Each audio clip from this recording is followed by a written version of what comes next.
नमस्कार दोस्तों, में आपका स्वागत है। दोस्तों आज 17 दिसंबर फटाफट ब्रेकिंग न्यूज निकल के आ रही है, एक करके आपको विस्तार से बताएंगे। तो दोस्तों 3 से 4 राज्यों में भले ही भाजपा ने सरकार बना लिया हो, लेकिन जागरूक लोग ये भी मान रहे हैं कि ये ईवीएम की जीत है। इस वजह से ईवीएम को लेकर विरोध हुआ शुरू। ईवीएम हटाने को लेकर प्रदर्शन तेज हो चुका है। कई जगहों पर कल हुए हैं विरोध प्रदर्शन, पटना से लेकर के दिल्ली तक। दिखाएंगे कैसे हुआ ईवीएम को लेकर विरोध प्रदर्शन। दूसरी बड़ी अपडेट निकल के आई है, सरकार द्वारा दिल्ली के किसानों को लेकर के किए गए वादा खिलाफी के बाद एक बार फिर से किसानों ने भरी हुंकार। कल किसानों ने महापंचायत के किया है और इसमें 750 शहीद किसानों के साथ 2 साल के इंतजार करने के बावजूद भी अभी तक सरकार ने उनकी मांगों को नहीं माना है। कल श्रद्धांजलि सभा की गई और ऐलान कर दिया गया है कि जल्द ही दिल्ली कूच किया जाएगा। तीसरी खबर में आपको बताएंगे, राहुल गांधी ने बोला बड़ा हमला। बोले राहुल, बेरोजगारी और महंगाई के चलते संसद की सुरक्षा में हुई है चूक, सरकार को चाहिए तत्काल ले इस पर एक्शन। तीसरी खबर में आप चौथी खबर में बताएंगे, जहां जयराम रमेश ने बोला बड़ा हमला। अमित शाह को लेकर क्या कुछ खुलासा किया, कहा कि इंटरव्यू के लिए समय है, लोकसभा सुरक्षा में सेंध पर बयान के लिए क्यों नहीं, ये भी हम आपको बताएंगे। एक एक करके बताएंगे। जहां 20 समंदर इंडियन नेवी ने माल्टा के जहाज को कराया रेस्क्यू, समुद्री लुटेरों ने कर लिया था हाईजैक, ये भी आपको जान लेना जरूरी है। जहां जो डोनेट फॉर देश अभियान शुरू करेगी कांग्रेस, कार्यकर्ताओं और देशवासियों से अपील की है बेहतर भारत के लिए कैंपेन में ले हिस्सा।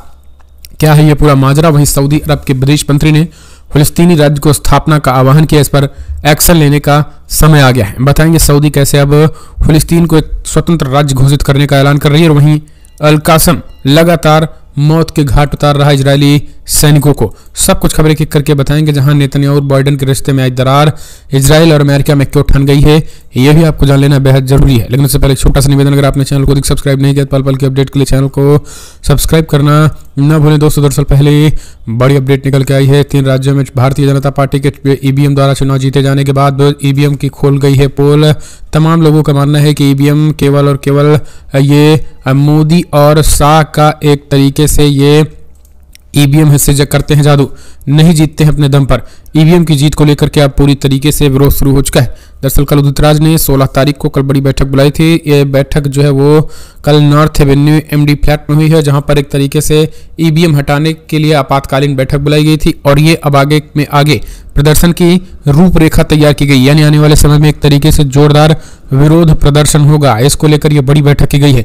अब इस बैठक के बाद सबसे बड़ी बात तो यह है कि पटना में जन जागरूकता अभियान भी ईवीएम और वीवीपैट को लेकर निकाला गया है। तो तमाम शहरों और तमाम जगहों पर बैठकों का दौर जारी है। सबसे बड़ी बात तो यह है कि अब लगभग 19 तारीख को जो इंडिया की बैठक होगी दोस्तों, उसमें भी ईवीएम चर्चा, संभवतः ईवीएम की चर्चा हो, ये भी चीजें निकल के आ रही हैं। तो लगातार जो है वो सिचुएशन जो ईवीएम को लेकर के एक तरफा जीत हासिल हो रही है, क्योंकि इस पर कमलनाथ से लेकर के दिग्विजय सिंह तक ने सवाल खड़े कर दिए हैं। तो ये चीजें अब सवालों के घेरे में आ चुका है। एक और अपडेट निकल के, सरकार द्वारा दिल्ली किसान आंदोलन के वक्त किए गए वादे पूरे नहीं किए गए। 2 साल इंतजार करने के बाद किसानों ने एक बार फिर से श्रद्धांजलि सभा का आयोजन किया और किसानों ने भरी हुंकार दिल्ली कूच करने का। 750 शहीद किसानों को श्रद्धांजलि के रूप में मौन रखकर पंचायत हुई है। जी दरअसल आपको बता दें, कल एक बार फिर से कल पंजाब के कई जगहों पर जो है वो बड़े पैमाने पर कल बड़ी बैठक हुई और किसानों ने एक बार फिर से ऐलान कर दिया है कि सरकार जल्द से जल्द अगर उनकी वादों को पूरा अब नहीं करती है तो इस पूरे मामले में 2 साल इंतजार करने के बाद भी अभी तक नहीं माना गया है। और अब फरवरी 2024 में किसान फिर से दिल्ली कूच करेंगे। दिल्ली कूच की तैयारी के लिए पंजाब के मोगा में आयोजित किसान पंचायत में 725 शहीद किसानों को श्रद्धांजलि के रूप में मौन रखकर पंचायत शुरू हुई। और फिर पंचायत शुरू होने के बाद सरकार के द्वारा किए गए वादा खिलाफी पर पूरी तरीके से जोर दिया गया और कहा कि वो सरकार ने वादा खिलाफी किया, इस तरीके से जोरदार प्रदर्शन का ऐलान कर दिया है। तो दोस्तों कमेंट्स के माध्यम से आप अपने सुझाव देना ना भूलें। सीधी तस्वीरें देख सकते हैं कितने बड़े पैमाने पर लोग हैं और साफ तौर पर इनका कहना है कि सरकार हमारी मांगों को मानी नहीं। और एक बार फिर फरवरी 2024 यानी लोकसभा चुनाव जहां पूरी तरीके से जोरों पर होगा, वहीं उन्होंने दिल्ली कूच करने का ऐलान कर दिया है। एक और अपडेट, राहुल गांधी का मोदी सरकार पर बड़ा हमला, कहा बेरोजगारी और महंगाई के चलते संसद की सुरक्षा में हुई है चूक। जी हां, दरअसल कांग्रेस नेता राहुल गांधी ने शनिवार को पहली बार संसद सुरक्षा उल्लंघन को केंद्र सरकार की बीजेपी सरकार पर हमला बोला है और कहा है कि इसके पीछे बेरोजगारी और महंगाई मुख्य कारण है। दरअसल कांग्रेस मुख्यालय में मीडिया कर्मियों को संबोधित करते हुए राहुल गांधी ने प्रधानमंत्री नरेंद्र मोदी की भी आलोचना की है और कहा है कि देश में बढ़ती बेरोजगारी का कारण सरकार की नीतियां। राहुल गांधी ने कहा कि देश में बेरोजगारी एक बड़ा कारण है। वहीं मोदी सरकार की नीतियों के कारण युवाओं को बेरोजगार के अवसर नहीं मिल पा रहे हैं। सुरक्षा उल्लंघन हुआ है और इसके पीछे मुख्य कारण बेरोजगारी और मुद्रास्फीति भी है। आपको बता दें 13 दिसंबर को 2 युवक लोकसभा में घुस आए और दर्शक दीर्घा में कूदकर पीले धुएं वाली गैस का छिड़काव भी कर दिया था। अगली एक और अपडेट निकल के आई है, बिग ब्रेकिंग, आखिर डोनेट फॉर देश अभियान शुरू करेगी कांग्रेस। कार्यकर्ता देशवासियों से की अपील, बेहतर भारत के कैंपेन में ले हिस्सा। यहां कांग्रेस पार्टी डोनेट फॉर देश के नाम से क्राउड फंडिंग अभियान की शुरुआत करने जा रही है। कांग्रेस पार्टी के कोषाध्यक्ष अजय माकन ने प्रेस वार्ता में बात करते हुए इस अभियान के बारे में जानकारी दी है। उन्होंने बताया है कि 18 दिसंबर को कांग्रेस अध्यक्ष मल्लिकार्जुन खड़गे डोनेट फॉर देश अभियान को लॉन्च करेंगे। अजय माकन ने बताया है कि डोनेट फॉर देश के अलावा पार्टी आगे इस तरीके के कई और अभियान चलाएगी। उन्होंने कहा है कांग्रेस पार्टी को 138 साल पूरे हो रहे हैं। इस मौके पर हम कांग्रेस के कार्यकर्ताओं और देश के लोगों से अपील करते हैं कि इस मौके पर आप 138 रुपए और 1000 रुपए, 10,380 रुपए या फिर 13,800 या उससे ज़्यादा डोनेट करें ताकि कांग्रेस पार्टी एक बेहतर भारत के लिए आगे काम कर सके। तो दोस्तों, कांग्रेस पार्टी समझिए एक जो बूढ़ी पार्टी हो चुकी है, यह यूं हम कह सकते हैं कि जो पहले 70 सालों से देश में राज किया, उसने अपने एक ऑफिस भी जो है अभी तक नहीं बनाए, लेकिन महज 9 साल देश पर राज करने वाली बीजेपी कैसे पूरे देश में हर जिले में अपने करोड़ों के हेडक्वार्टर बना लिए हैं। आप इस बात से अंदाजा लगा सकते हैं कि आखिर क्या हालात हो चुके हैं। भारतीय जनता पार्टी कितनी धनाढ्य पार्टी बन चुकी है, आप इस बात से अच्छी और बखूबी तरीके से इस बात का अंदाजा लगा सकते हैं। एक और अपडेट निकल के आई है दोस्तों, आपको बता दें, जहां संसद की सुरक्षा में सेंध, छठा आरोपी भी गिरफ्तार, आपराधिक साजिश और सबूत नष्ट करने का आरोप। जहां दिल्ली पुलिस के स्पेशल सेल ने संसद सुरक्षा उल्लंघन मामले में छठे आरोपी महज कुमावत को आरोपी साजिश और सबूत नष्ट करने के आरोप में गिरफ्तार कर लिया। आधिकारिक सूत्रों ने जानकारी दी, आज ही पटियाला हाउस कोर्ट में पेश किया जाएगा और उसे पूछताछ करने के लिए अब उनकी हिरासत की मांग कर सकती है। दरअसल ललित झा और महेश ने गुरुवार को कर्तव्य थाने पहुंचकर आत्मसमर्पण किया था। दोनों को जांच के लिए स्पेशल सेल ले जाया गया। झा को गिरफ्तार कर लिया गया जबकि महेश को पूछताछ के लिए हिरासत में लिया गया। पूछताछ के दौरान कैलाश भी संलिप्तता सामने आई, जिसके कारण उन्हें हिरासत में ले लिया गया था। तो ये चीजें देखने को मिल रही हैं। एक और अपडेट निकल के आई है दोस्तों, सऊदी अरब के विदेश मंत्री ने फिलिस्तीनी राज्य की स्थापना का आह्वान किया, कहा एक्शन लेने का आ गया है समय। जी हां, सऊदी अरब ने एक बड़ा आह्वान किया जिससे इजराइल को तगड़ा झटका लगा, न केवल इजराइल बल्कि अमेरिका को भी, क्योंकि लगातार यूएन में सीज फायर को लेकर वीटो लाने वाले अमेरिका को सऊदी अरब ने तगड़ा झटका दिया और सऊदी अरब के विदेश मंत्री ने फिलिस्तीन को एक स्वतंत्र राज्य की स्थापना का आह्वान कर दिया है। अब उन्होंने कहा है कि अब इस केवल बोलने के लिए नहीं बल्कि अब इस पे आगे बढ़ने का, यानी इस पर अब एक तरीके से अमल करने का समय आ गया है कि अब फिलिस्तीन को एक स्वतंत्र स्टेट घोषित किया जाना चाहिए।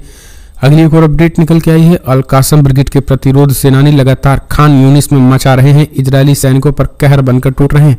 जी हां, दरअसल इजरायली सैनिकों पर कहर बनकर टूट रहे हैं फिलिस्तीन के लड़ाके। गाजा पट्टी में हो रही है भीषण युद्ध, जहां इजरायली सैनिकों को मौत के घाट उतारा जा रहा है। गुरिल्ला युद्ध में इजरायली सैनिकों को लगातार नुकसान हो रहा है। खबर ये निकल के आई है कि कल इजरायली सैनिकों के 82 से ज्यादा इजरायली सैनिक, जी हां, दरअसल ये खास करके गोलानी ब्रिगेड, इजराइल के गोलानी ब्रिगेड के 82 इजरायली सैनिकों को मार दिया। इनकी तादाद कई ज्यादा है, लेकिन इजरायली अपने मरे हुए सैनिकों की तादाद को कम करते रहते हैं। लगातार जो है उनको तगड़ा झटका लग रहा है और इजरायली सैनिकों को जो है वो जमकर उनकी कुटाई हो रही है। अगली एक और अपडेट निकल के आई नेतन्याहू बाइडेन के रिश्ते में दरार, अमेरिका और इजराइल से इस बात पर पूरी तरीके से ठन गई है। जी हां, अब दरअसल हमास के खात्मे में जुटा इजराइल और उनके साथ कंधे में कंधा मिलाकर खड़े अमेरिका में मनमुटाव शुरू हो गया है। इजराइल ने अमेरिका के उस प्रस्ताव को ठुकरा दिया है जिसने यूएस ने गाजा पर हमले कम करने का सुझाव दिया था। माना जा रहा है कि इजराइल का ये कदम अमेरिकी राष्ट्रपति बाइडेन और इजराइल के पीएम बेंजामिन नेतन्याहू के रिश्तों के बीच हो रही दरार की शुरुआत है। गाजा में नरसंहार से परेशान अमेरिका ने इजराइल को जल्द से जल्द जंग खत्म करने का प्रस्ताव दिया था। अमेरिकी एनएसए जैक सुल्बिन ने खुद नेतन्याहू से इसके अपील की थी। सुल्बिन ने कहा था कि इजराइल को गाजा में रह रहे लोगों की सुरक्षा का ख्याल रखना चाहिए। इसके जवाब में इजराइल ने अमेरिका को दो टूक जवाब दिया था। इजराइल ने कहा था कि हमास के सफाये तक जंग जारी रहेगी, लेकिन आपको बता दें इस पूरे मामले में अब इजराइल पर अंतर्राष्ट्रीय दबाव बन रहा है। जिस तरीके से अमेरिका में जोरदार विरोध प्रदर्शन हो रहा है, उसके बाद से आखिरकार अमेरिका भी घुटने पर आ रहा है। एक कारण है कि इजराइल को अब जानबूझ करके अब इजराइल को इस बात के लिए दबाव बना रहा है कि तत्काल सीज फायर हो या फिर बर्बरता और मानवता की जो सारी हदें पार हो रही हो वो ना हो, क्योंकि ये चुनाव में जो एक तरीके से इजराइल और जो बाइडन ये चाह रहे थे, अमेरिका ये सोच रहे थे कि इजराइल का समर्थन करके इजराइल की तमाम टेक कंपनियां और यहूदी उनका समर्थन करेंगे, ये उल्टा पड़ रहा है और अब वहां के मुसलमानों ने विरोध कर दिया है। एक और अपडेट निकल के आई है दोस्तों, जहां यमन के अंसुरुल्लाह हौतीस के लगातार हमलों के बाद डेनिश शिपिंग कंपनी मोरसक ने सभी इजरायली जहाजों को निलंबित करने की घोषणा की। डेनमार्क का जहाज भी अब इजराइल नहीं आएगा। इजराइल की समुद्री नाकेबंदी गंभीर हो गई है, जिसमें इजराइल को भारी नुकसान हो रहा है। दरअसल आपको बता दें, यमन के अंसुरुल्लाह हौतीस ने लगातार हमले के बाद डेनिश शिपिंग कंपनी मोरसक से सभी इजरायली जहाज को निलंबित करने की घोषणा कर दी है। डेनमार्क का कोई भी जहाज अब इजराइल नहीं जाएगा। इजराइल की समुद्री नाकेबंदी गंभीर हो चुकी है, जिसमें इजराइल को भारी नुकसान का सामना करना पड़ रहा है और यही कारण है कि आखिरकार यमन के अंसुरुल्लाह हौतीस ने अब सीधे तौर पर चेतावनी दे दी है और तगड़ा झटका लगा है। एक और अपडेट निकल के आई है, आखिर बिग ब्रेकिंग, सेना ने गाजा में बंधक बनाए गए सैनिकों के 100 बरामद कर रहा। ये तो हमने आपको बताया ही, लगातार सिचुएशन खराब हो रही है। एक और अपडेट निकल के आई है, बिग ब्रेकिंग, आखिर आतंकी घटनाओं से ईरान की प्रगति को रोका नहीं जा सकता है, अब्दुल्लाहियान का बड़ा बयान। दरअसल विदेश मंत्री ने कहा है कि आतंकवादी हमले ईरान के विकास की तीव्र गति को रोक नहीं पाएगा। हुसैन अमीर अब्दुल्लाहियान का कहना है कि ईरान की शांति एवं सुरक्षा तथा प्रगति और विकास के शत्रु अपनी आतंकवादी गतिविधियों द्वारा देश की प्रगति के मार्ग में रुकावट नहीं डाल सकते हैं। उन्होंने एक्स पर लिखे अपने संदेश में रोस्क नगर में की गई कार्रवाई में शहीद हुए 12 ईरानी सुरक्षा बलों के परिजनों के प्रति सहानुभूति प्रकट की है। इसी बीच ईरान के विदेश मंत्रालय के प्रवक्ता कनआनी चीफ ने भी राष्ट्रनगर की घटनाओं पर शहीदों को, दरअसल राष्ट्रनगर में कहा जा रहा है कि कुछ बलोचिस्तान की सुरक्षा बलों ने गोली चला जिसमें कुछ ईरानी सैनिक मारे गए थे और इसमें भी अमेरिका की साजिश बताई जा रही है। एक और अपडेट निकल के आई, तुर्की अमेरिकी राष्ट्रपतियों ने फोन कॉल पर गाजा संघर्ष स्वीडन की नाटो बोली पर चर्चा की। जी हां, दरअसल तुर्की के राष्ट्रपति रेसेप तय्यिप एर्दोगान ने अपने अमेरिकी समकक्ष जो बाइडन के साथ फोन पर बातचीत की, जिसमें इजरायल और हमास के बीच संघर्ष, द्विपक्षीय संबंधों और स्वीडन की नाटो बोली पर चर्चा की गई है। राष्ट्रपति कार्यालय ने कहा है कि एर्दोगान ने गुरुवार को फोन कॉल के दौरान बाइडन से कहा है कि गाजा में मानवीय त्रासदी को जल्द से जल्द रोका जाना चाहिए। अमेरिका द्वारा इजरायल के लिए बिना शर्त वापस लेने से जल्द ही युद्ध विराम सुनिश्चित हो सकता है। समाचार एजेंसी सिन्हुआ के एर्दोगान के हवाले से कहा गया है कि जितनी जल्दी हो सके क्षेत्र में स्थायी युद्ध विराम सुनिश्चित करना अमेरिका की ऐतिहासिक जिम्मेदारी है। उन्होंने चेतावनी दी है कि इजरायल के हमलों के गहराने और बढ़ने से नकारात्मक क्षेत्रीय और वैश्विक परिणाम हो सकते हैं। उन्होंने चेतावनी दी है कि सबसे उचित और स्थायी समाधान क्षेत्रीय अखंडता के साथ एक स्वतंत्रता संप्रभु फिलिस्तीनी राज्य की स्थापना करना, जिसकी राजधानी यरूशलेम है। सीधे तौर पर उन्होंने कहा है कि आखिरकार शांति और समृद्धि होनी चाहिए। तो अब अमेरिका पर लगातार अंतर्राष्ट्रीय दबाव भी बन रहा है। एक और अपडेट निकल के आई है, अमेरिका अब हार्वर्ड पहुंचे राहुल गांधी, छात्रों से की मुलाकात। वीडियो आते ही एक बार फिर से अंधभक्तों का फूटा गुस्सा। दरअसल कांग्रेस नेता राहुल गांधी शुक्रवार को दुनिया भर के हार्वर्ड विश्वविद्यालय के छात्रों के साथ बातचीत की और कहा है कि सुनिश्चित करने के लिए प्रतिबद्ध हैं कि प्रत्येक भारतीय छात्र को वैश्विक राजदूत बनने के लिए आवश्यक अनुभव और अवसर मिले।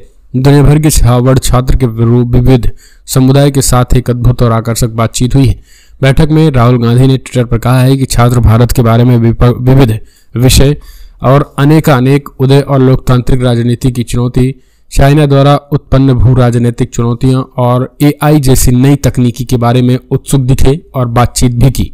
हार्वर्ड विश्वविद्यालय के अतिथि छात्रों के साथ बातचीत शुक्रवार को दिल्ली में हुई और पूर्व कांग्रेस प्रमुख ने एक्स पर छात्रों के साथ अपने बातचीत की तस्वीरें भी साझा की गई है। तो ये एक तरीके से ये चीजें कही गई हैं। तो लगातार आपको बता दें, उन्होंने कहा है कि मैंने विशेष रूप से लोकतांत्रिक उत्पादन मॉडल, सुनने की शक्ति और भारत की दार्शनिक और आध्यात्मिक परंपराओं पर अपने विचार स्पष्ट किए हैं। गांधी ने जोर देकर कहा है कि इन उज्जवल आत्मविश्वास से भरे दिमागों को सुनकर मैं भारतीय छात्र को वैश्विक राजदूत बनने के लिए समान प्रदर्शन और अवसर देने के लिए बात करता हूं। तो राहुल गांधी, आपको बता दें, उन्होंने मुलाकात की और ये फोटो जैसे ही ट्विटर पर डाला, सोशल मीडिया ट्विटर पर ट्रेंड करने लगा, क्योंकि अद्भुत था। और लगातार राहुल गांधी का जो सम्मान मिल रहा है विदेशों में, उसके बाद से अंधभक्त परेशान है। एक और अपडेट, असम में बीजेपी सरकार ने बंद किए 1281 मदरसे, रेगुलर स्कूल में किया गया कन्वर्ट। जी हाँ, दरअसल असम और बीजेपी सरकार ने बंद कर दिए हैं 281 मदरसे, रेगुलर स्कूल में कन्वर्ट करने का ऐलान कर दिया है। आपको बता दें, अब खबर निकल के आई है कि जिस तरीके से ये चीज़ें की गई हैं, उसके बाद से विरोध भी लगभग तेज होने लगे हैं और वहाँ पर जोरदार तरीके से विरोध हुआ है। उनका कहना है कि हम जो खास करके मदरसे हैं उसमें जो पढ़ाने वाले जो हम पढ़ते हैं बच्चे, वो हमारे यहाँ अगर जिनको पढ़ना होगा तो वो कॉन्वेंट स्कूल में पढ़ेंगे, मदरसों को कॉन्वेंट स्कूल में ना कन्वर्ट किया जाए। इस तरीके की चीज़ें जो है वो बात कही गई। लेकिन सरकार है तो अपनी तानाशाही धर्म के आधार पर भी अब करने लगी है।